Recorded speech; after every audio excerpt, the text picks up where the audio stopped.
सन 1981 की घटना है। पूज्य गुरुदेव कौनी जी में थे, प्रवचन चल रहा था, ऐसे ही तखत पर बैठे एक अजैन बंधु आए। घर से क्या उसने फूलों की माला सजाई थी, वो माला आज तक मैंने ऐसी माला नहीं देखी। बहुत तबीयत से माला सजा के लाया था। सुगंधित इतनी आ रही थी उसमें, मोगरा के सुगंधित होते ना, बहुत सुंदर माला थी। मेरी आंखों में अभी भी झूल रही है वो। और कुछ नहीं, वो सीधा सभा में से उठ के चला आया। और आचार्य जी इतने दूर नहीं बैठे थे, एक तखत पे बैठे, सामान दोपहर में ऐसे ही स्वाध्याय क्लास चल रही थी न्याय दीपिका की। और आचार्य जी बिल्कुल ऐसे थे कि वो यहाँ का एक तखत पे बैठे थे आचार्य। और उसने कोई कुछ नहीं समझ पाया और सीधी माला महाराज के गले में डाल दी। उस समय ये वीडियो नहीं थे तो देखने लायक सीन था, मजेदार। आचार्य जी इतने स्मार्ट लग रहे थे उसमें। अरे अपने आचार्य जी सन 1980 में गुरुदेव वैसे ही गोरे चट्टे जाते अच्छे हैं, और जवानी का तो अपन को सबको मालूम। उसने सीधी माला पहना दी और हम लोग सब बैठे हैं। पता नहीं क्या हम लोगों को होगा, बिल्कुल आंखें खुली की खुली रहे। कभी कभी कुछ ऐसी घटना घट जाए तो स्तब्ध हो जाता व्यक्ति, मतलब आधा मिनट तक कोई कुछ नहीं, एकदम स्तब्ध। हम लोग भी बैठे कुछ नहीं कर रहे, और आचार्य जी पढ़ रहे थे, ऐसे पढ़ते उन्होंने आंख बंद कर ली। तो हमने कहा जब आचार्य जी हरकत नहीं कर रहा तो अपन को क्या पड़ी। अब बताओ भाई, कोई किसी को माला पहना दे और वो उतारना नहीं चाहता तो अपन उतारेंगे क्या।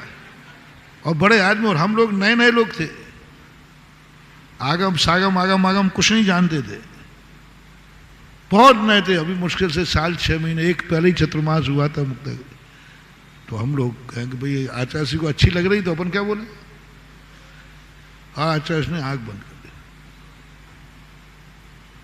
और वो इतनी अच्छी माला, अच्छी, बहुत ही अच्छी माला। तो हम लोगों ने सोचा भाई पहने रहे ना तो अच्छी माला लग रही, आचार्य जी भी अच्छे लग रहे। आचार्य जी ने उसको उपसर्ग मान लिया। उन्होंने आंख बंद की, क्योंकि साधु उपसर्ग आने पर उपसर्ग का निवारण स्वयं नहीं कर सकता।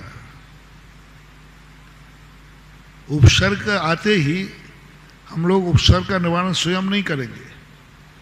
उपसर्ग मान के ध्यान में बैठ गए। आचार्य ने आंख नहीं खोली, बंद कर लिया। इतने में वहीं पर सांधेलिया जी बैठे थे, अभय सागर जी के पिताजी थे। वो चिल्ला पड़े, ये क्या किया तूने, महाराज को माला पहना दी। और वो एकदम उठे और महाराज के गले से माला उतार दी। माला उतरते ही आचार्य ने आंख खोल दी, क्लास चालू हो गई, उपसर्ग दूर हो गया। अब उसके बाद लोगों ने जो उसको कहा, तूने महाराज को क्या किया, उपसर्ग कर दिया तूने बहुत। और वो बेचारा किसान था, इतना रोया, मेरे कारण महाराज को उपसर्ग हो गया, मेरे कारण हो गया, मैं मूरा। अब वो सिर फोड़ने लगा, यूं इतना रोया, उसके आंसू रुकने को तैयार नहीं, क्योंकि वो तो बड़ी श्रद्धा से आया था, बड़ी आस्था से लाया था। उसको तो यही मालूम था कि साधुओं को मालाएं पहनाई जाती। अब उसकी कहीं गलती नहीं थी और रोने, आंसू रुकने का तैयार नहीं, रुकने का बिल्कुल नाम नहीं ले रहा है, पागल हो जाएगा। आचार्य जी पास पकड़ के लाए लोग, महाराज जी इसको प्रायश्चित दो। बोले इसको काय का प्रायश्चित दूं, इसने तो पुण्य कमाया है, इसने तो मेरा सम्मान किया है, इसकी कोई गलती नहीं है। उसको समझाया, बेटा तुझे कोई गलती नहीं है, तेरे भाव बुरे नहीं थे, लेकिन मुझे इसलिए उपसर्ग मानना पड़ा क्योंकि मुझे तो मालूम है कि हमें माला पहनना, लेकिन मैं तुझने मौका ही नहीं दिया, इतने जल्दी डाल दी। अब बोलो उसको अज्ञानी में लोगे कि ज्ञान में? अब वही माला यदि तुम डालो तो